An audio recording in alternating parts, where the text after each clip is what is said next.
Comment emprunter quand on est jeune? C'est ce qu'on va voir ensemble dans cette vidéo. Je te souhaite un très bon visionnage.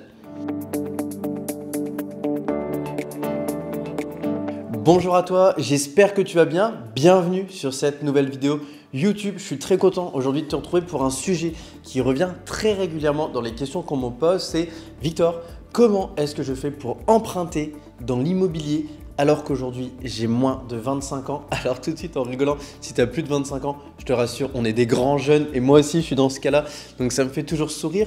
Mais c'est vrai qu'aujourd'hui, il est impressionnant de voir que dans la nouvelle génération, on va dire, si on peut le dire comme ça, on a énormément de personnes qui entre juste avant leur majorité, 16 ans, 17 ans, commencent déjà au fait d'investir dans l'immobilier et sont toujours dans une dynamique de nous dire « Mais Victor, moi si je peux dès mes 18 ans y aller, foncer et faire un crédit immobilier, ben moi j'y vais parce qu'aujourd'hui j'ai compris l'intérêt d'investir dans l'immobilier, j'ai compris l'effet de levier que je pouvais avoir, j'ai compris également le fait que c'était un super investissement parce que tout le monde a besoin de se loger et à partir du moment où c'est bien quadrillé, en fait ça ne peut que réussir. Et d'ailleurs c'est le but de cette chaîne YouTube, c'est d'aider au travers de chaque vidéo à avoir le meilleur parc immobilier et à faire les plus beaux investissements. Et donc du coup c'est logique en fait de se poser cette question, de se dire si je peux y aller, comment je fais? Et si je ne peux pas y aller, qu'est-ce qui fait que demain, je vais pouvoir y aller? Alors, je vais te diviser cette vidéo en 3 parties, mais tu vas voir, ça va être très court pour que tu puisses bien comprendre. La première chose, c'est bien évidemment, si aujourd'hui, je suis finançable, tu viens juste d'obtenir ta majorité, que tu es donc éligible au fait de faire un crédit immobilier en ton nom et que tu es OK au niveau du financement, c'est-à-dire que tu es déjà dans la vie active, que tu gagnes déjà de l'argent, mais en fait c'est très simple, il suffit que tu ailles voir la banque, tu dis voilà, moi aujourd'hui je suis majeur, ça fait plus de 3 mois que je suis en CDI et que j'ai un emploi stable, aujourd'hui je gagne autant et je sais que ma mensualité peut représenter un tiers de mon salaire, donc du coup j'ai calculé que sur 20 ou sur 25 ans je pouvais emprunter telle somme. Est-ce que vous confirmez que vous me la prêtez?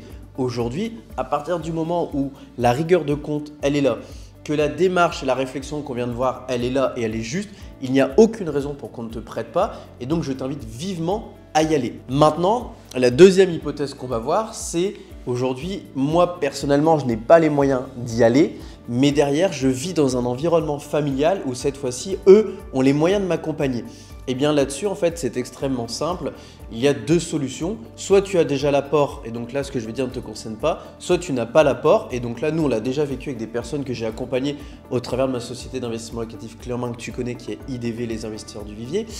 On a justement des personnes qui, à 18 ans, à 20 ans, ont reçu des donations de plusieurs dizaines de milliers d'euros de la part de leurs parents, qui leur ont permis justement d'avoir l'apport pour, et qui derrière, en fait, ont fait un prêt, alors que par exemple, s'ils étaient étudiants ou autre chose, mais avec ce qu'on appelle un cautionnement parental, c'est-à-dire que du coup, le crédit est porté sur ta tête, l'enrichissement est pour ta tête, mais que si jamais tu venais à être défaillant, eh bien, c'est tes parents qui s'engagent à rembourser les mensualités pour ton compte. Bien évidemment, pour que le crédit passe, il faut qu'au niveau de leur ratio d'endettement, tout soit OK et que leur situation soit aussi au vert de leur côté. Mais aujourd'hui, on connaît de plus en plus de personnes qui passent par là. Et si tu as l'opportunité de pouvoir le faire, eh bien, n'hésite pas à le faire. Maintenant, tu pourrais avoir la peur du jugement de la part des autres. Moi, je l'ai toujours dit, je n'ai pas eu la chance de connaître cette situation-là, mais je n'ai jamais été envieux des personnes qui le faisaient. Au contraire, j'ai toujours trouvé ça très intelligent à partir du moment où on avait un environnement qui nous apportait un plus, de se servir de cet environnement à partir du moment où ce n'est pas fait pour écraser les autres, mais que c'est vraiment fait pour toi grandir. Et maintenant, il reste une dernière étape et un dernier cas à voir. C'est le cas que j'ai connu, c'est peut-être le cas que tu connais aussi actuellement et qui, je pense, va représenter la majorité des personnes qui vont regarder cette vidéo. C'est le cas de, en fait, j'ai pas de situation stable et en plus, j'ai pas assez pour constituer l'apport. Et donc là-dessus, la réponse que je vais te donner à l'instant T va peut-être pas te plaire, mais ça s'appelle la patience. C'est-à-dire que moi, comme tu le sais, je me suis intéressé très tôt à l'investissement immobilier, mais pour autant, je ne suis pas passé à l'action tout de suite. Pourquoi? Parce que je n'avais pas cette situation. À l'époque, j'étais étudiant, j'avais un petit peu d'argent de côté, mais je n'avais pas assez pour satisfaire la banque. Et donc, en fait, je me suis mis une discipline sur 1 an de temps.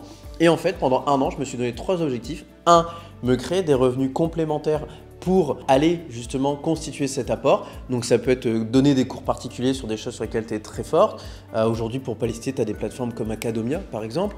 Ça peut être acheter des choses par exemple sur Le Bon Coin ou sur eBay, identifiées qui sont pas chères et les revendre un peu plus cher. Ça peut être faire de l'achat-revente de voitures. Ça peut être aujourd'hui acheter des choses qui sont abîmées, tu les répares et tu les revends neufs. Il y a énormément de solutions qui vont te permettre justement de constituer cet apport. Et après, derrière, moi, c'est ce que j'ai fait. Bon, après là-dessus, j'étais en alternance, donc c'est différent. Mais quelqu'un qui en continue peut le faire aussi. J'ai beaucoup d'amis qui le font. C'est d'avoir un job à côté de ses études qui fait qu'à un moment, on va se créer aussi une crédibilité financière. Et à un moment, on pourra aller voir la banque en disant, regardez, moi je suis presque à la fin de mes études. Aujourd'hui, j'ai une promesse d'embauche de la part de mon employeur. De l'autre côté, vous l'avez vu, j'ai toujours réussi à constituer des revenus. J'ai de l'épargne. Donc aujourd'hui, j'estime que tous les voyants sont verts pour que même si je ne suis pas encore dans la vie active, vous puissiez me faire confiance et vous puissiez me prêter. Dans 50% des cas, la banque va dire oui.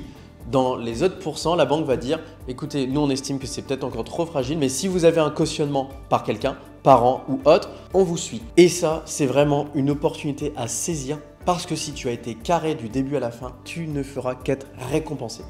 Voilà, écoute, cette vidéo touche à sa fin, j'espère qu'elle t'a plu. Et en attendant, je te souhaite de très bons investissements et je te retrouve pour une prochaine vidéo. Ciao!